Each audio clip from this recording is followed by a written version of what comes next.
Alors, nouveau scandale pour les SUV qui annulent les bénéfices liés aux véhicules électriques au niveau de la pollution. Entre 2010 et 2020, leurs émissions ont augmenté de plus de 500 mégatonnes. Bien que les ventes de voitures électriques aient atteint le niveau record en 2020, de nouvelles recherches montrent que l'essor des SUV a complètement annulé les bénéfices liés à ces dernières en matière de réduction des gaz à effet de serre. Ah ça c'est un peu dommage quand même, hein. Si la croissance des véhicules électriques est encourageante, l'essor des SUV est déchirant.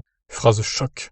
Dans le cadre de travaux récemment présentés sur le site de l'Agence internationale de l'énergie, des experts ont estimé que la popularité croissante des SUV avait pour effet d'entraver largement la réduction des émissions de dioxyde de carbone et la réalisation des objectifs climatiques.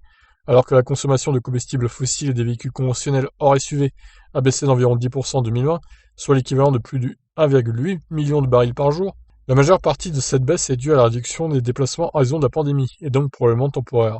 Les chercheurs ont noté un recul global des ventes de véhicules lié à la situation économique et sanitaire et une augmentation sans précédent de celle des voitures électriques, ayant participé à hauteur de 40 000 barils par jour à la réduction évoquée plus haut. Mais celles des SUV ont également augmenté, avec 42% des acheteurs s'étant tournés vers ces derniers, soit une augmentation de 3% par rapport à 2019. À l'échelle mondiale, on compte aujourd'hui plus de 280 millions de SUV sur les routes, contre un peu moins de 50 millions en 2010. En moyenne, ces véhicules massifs consomment 20% d'énergie en plus par kilomètre qu'une voiture de taille moyenne. D'après Apostolos Petropoulos, co-auteur des recherches, l'augmentation du nombre de SUV en circulation l'année passée a entraîné une hausse de la conso de combustibles fossiles ayant purement et simplement annulé les bénéfices des véhicules électriques.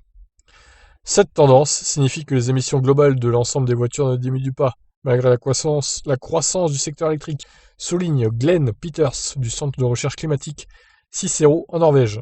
Si la croissance des véhicules électriques est encourageante, l'essor des SUV est déchirant.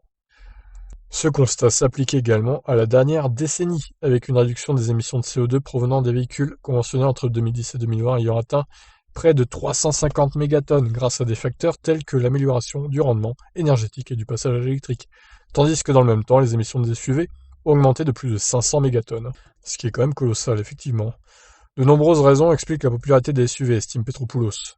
La prospérité croissante dans des pays comme l'Inde et l'Afrique du Sud implique que davantage de gens peuvent en acquérir et ils représentent pour certains des symboles de statut social. Par ailleurs, ces véhicules sont également largement mis en avant par les constructeurs automobiles dont les marges bénéficiaires sont plus élevées sur ces modèles. Certains pays, dont la France, ont mis en place des taxes sur ce type de véhicules, mais les chercheurs estiment que les personnes suffisamment riches pour s'offrir un SUV ne seront pas découragées par des taxes légèrement plus élevées. Ce n'est pas un facteur de dissuasion important si les gens ont les revenus nécessaires. Et souligne Peters, oui, c'est sûr. Bien que plusieurs constructeurs proposent aujourd'hui des SUV électriques, les experts estiment qu'il faudra probablement du temps avant qu'ils ne pénètrent le marché global de ce type de véhicule, et qu'il ne s'agira de toute façon pas d'une solution idéale. En raison de leur poids, ceux-ci nécessiteront plus de ressources, notamment des batteries plus grandes, et consommeront environ 15% d'électricité supplémentaire, ce qui impliquera des émissions plus importantes, à moins que l'électricité ne provienne entièrement de ressources renouvelables. Une demande d'électricité plus élevée compliquera l'écologisation de sa production, notent les experts. C'est pourquoi les décideurs politiques doivent trouver les moyens de convaincre les consommateurs de se tourner vers des véhicules plus compacts et plus efficients. Ouais, c'est sûr. Après, je préfère quelqu'un qui a un Audi e-tron, par exemple, à quelqu'un qui a un Audi Q7 ou les trucs énormes. Q8, je sais pas si ça existe les Q8 d'ailleurs, sûrement. Mais bref, en tout cas, quitte à choisir, autant prendre l'e-tron quand même. Mais c'est sûr que c'est pas la panacée, effectivement.